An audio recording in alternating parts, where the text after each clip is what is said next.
Assalamualaikum warahmatullahi wabarakatuh. Global Hijrah malam ini bersama saya Zaim Zamani. 4 Ogos 2020 menjadi mimpi ngeri buat Lubnan dalam sejarah moden negara itu. Letupan dahsyat yang menggegarkan Beirut melumpuhkan sebahagian kawasan ibu negaranya. Dan di sebalik tragedi ini timbul persoalan. Bagaimana amonium nitrat yang dikatakan menjadi punca insiden itu disimpan selama 6 tahun? Kepunyaan siapa dan untuk tujuan apa? Jawapan kepada persoalan ini tidak lagi menjadi misteri.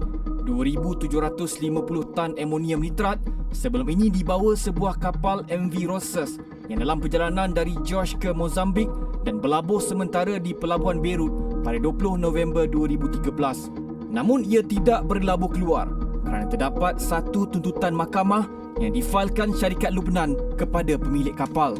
Muatan itu kemudian dipindahkan ke gudang iaitu lokasi di mana letupan itu berasal. Menurut kapten kapal ketika itu, Boris Prokofiev, bahan yang biasa digunakan sebagai baja dan industri pembinaan itu sepatutnya dihantar ke sebuah kilang bahan letupan di Mozambik. Namun, beliau juga muskil kerana tiada mana-mana pihak menuntut muatan kargo berkenaan. Ой, я не знаю, почему там взрыв получился. А вот то, что он там, груз находился столько времени, я вот это понять не могу. Потому что 10 месяцев мы там находились в Бейруте, грузовладелец не объявился, ничем о себе не напомнил. И после этого мы с 2014 года, а груз выгрузили где-то, как я знаю, в 2015 вроде году, а может и в 2014, я не могу точно сказать. Pemilik kapal yang juga seorang warga Rusia, Igor Grashushkin, turut disoal siasat. Menurut sumber keselamatan, sebuah agensi keselamatan tertinggi pernah meminta ia dipindahkan pada 2019, tetapi arahan itu tidak diendahkan pihak berkuasa Pelabuhan Beirut. Turut tular di media sosial, gambar yang memaparkan 3 pekerja sedang melakukan kerja kimpalan di pintu gudang sebelum letupan terjadi. Bagi melengkapkan siasatan tragedi itu, 16 kaki tangan termasuk pegawai kastam, pegawai pelabuhan dan pekerja penyelenggaraan ditahan. Insiden yang membunuh lebih 150 orang itu sekaligus membongkar kecuaian pihak tertentu terhadap pengendalian muatan di gudang berkenaan. Cuai, faktor ini langsung tidak dapat diterima rakyat Lubnan sebab ia bukan kecuaian biasa-biasa. Beirut hampir musnah, banyak nyawa melayang. Awal-awal lagi mereka dah menyalahkan kerajaan dan mendesak pemimpin segera berundur. Bagi mereka, pimpinan ketika ini gagal. Adakah ia isyarat jelas bahawa Lubnan perlu mandat baharu dan berjayakah negara itu bangkit semula? Satu persatu krisis menghimpit Lubnan selepas negara Timur Tengah itu terjebak dalam kancah perang saudara pada 1975 hingga 1990. Sudahlah ekonomi tenat, rakyat bergelut nak makan, COVID-19 lagi dan sekarang malapetaka lain pula datang. Ibaratnya sudah jatuh ditimpa tangga. Paling sadis, gudang gandum yang menjadi sumber makanan asasi penduduk dah jadi debu. Kemarahan rakyat pula semakin membuak-buak kerana mereka yakin rasuah adalah dalang di sebalik rapuhnya pentadbiran kerajaan. أنا عم خاطر هلا مثل الكل لأنه وصلنا للماكسيموم، ما بقى يصير أكثر من اللي صار بقى، بكفي فساد، بكفي استهتار، مواد محطوطة. Tidak tahan dengan situasi politik Lubnan yang goyah, 58,000 rakyat negara itu telah menandatangani petisyen memohon agar Lubnan kembali diletakkan di bawah jajahan Perancis. Harapan itu semakin nampak sinar apabila Presiden Perancis Emmanuel Macron menjadi pemimpin luar pertama yang tiba di Beirut. Namun, adakah campur tangan pihak luar dalam percaturan politik Beirut mampu menjadi penyelesaian terbaik? Sementara itu, Presiden Lubnan Michel Aoun menggesa agar pilihan raya segera diadakan. Hakikatnya, usaha untuk membangunkan semula Lubnan bukan kerja mudah. Hutang negara itu sahaja mencecah lebih 35 bilion US dolar. Malah, kerosakan akibat tragedi letupan baru-baru ini dianggarkan bernilai 20 bilion US dolar bersamaan 84 bilion ringgit. Mampukah Lubnan menampung 300,000 penduduk yang hilang tempat tinggal?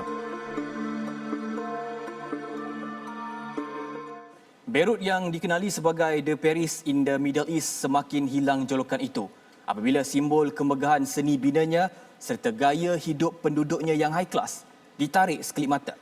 Dengan nada kecewa bercampur sedih, penduduk Beirut menganggap mereka bukan sahaja tiada rumah, tapi ibarat hilang negara. After I moved to Lebanon and I understood the country dynamics, I understood that I was countryless and on my own, and there was no government taking care of its people, unfortunately. And now on top of that, I feel homeless. Yes.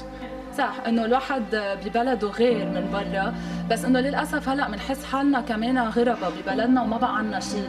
انه عم بقول لك انه الحمد لله نحن في اسس غيرنا اكثر منا بكثير، بس انه كمان انه سياراتنا راحت، بيوتنا راحت، انه تما نرجع نحط مصاري ونرجع نعمر ويرجعوا يروحوا، ساعتها بنروح لبرا من الاول.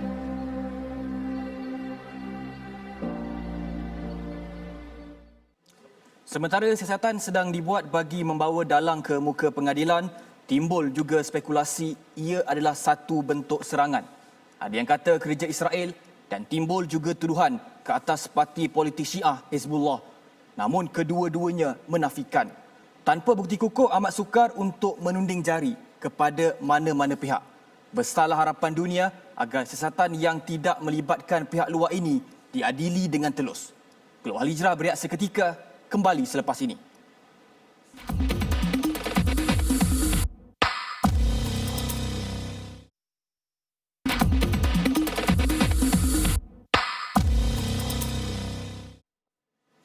Wilayah Kashmir yang menjadi rebutan antara Islamabad dan Delhi sejak 7 dekad lalu akhirnya menjadi sebahagian daripada peta baru Pakistan. Sebagaimana sudah dijangka, ia ditentang New Delhi dengan menyifatkan pengisytiharan itu sebagai tidak masuk akal. Pada hemat Perdana Menteri Pakistan Imran Khan pula, tindakan itu tepat selepas India membatalkan artikel 370 Perlembagaan India yang memansuhkan hak istimewa Jammu dan Kashmir sebagai wilayah autonomi. Pengumuman itu pastinya disokong rakyat Kashmir yang majoritinya beragama Islam. Hari bersejarah itu turut diraikan rakyat Pakistan yang menganggap ia sebagai satu kemenangan besar. Namun ia dicemari insiden bom tangan yang menjadikan perhimpunan aman itu bertukar tragedi. Pakistan dalam pada itu perlu bersedia dengan sebarang kemungkinan bahawa India takkan berdiam diri membiarkan Kashmir menjadi hak mutlak Islamabad. Mengimbas kembali perebutan wilayah itu sejak tahun 1947, India dan Pakistan sudah 3 kali berperang. Adakah peristiwa pahit itu akan berulang? Jika ia, sampai bila rakyat Kashmir perlu menanggung akibat dari pemusuhan kedua-dua negara nuklear itu?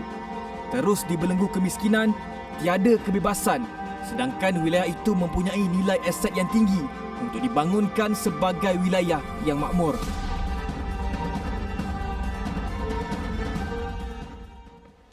Baik, Kashmir dikenali sebagai syurga dunia kerana keindahannya. Jadi tidak hairanlah mengapa ia menjadi rebutan antara India dan Pakistan sehingga mencetuskan konflik. Berikut kami paparkan antara keistimewaan Kashmir.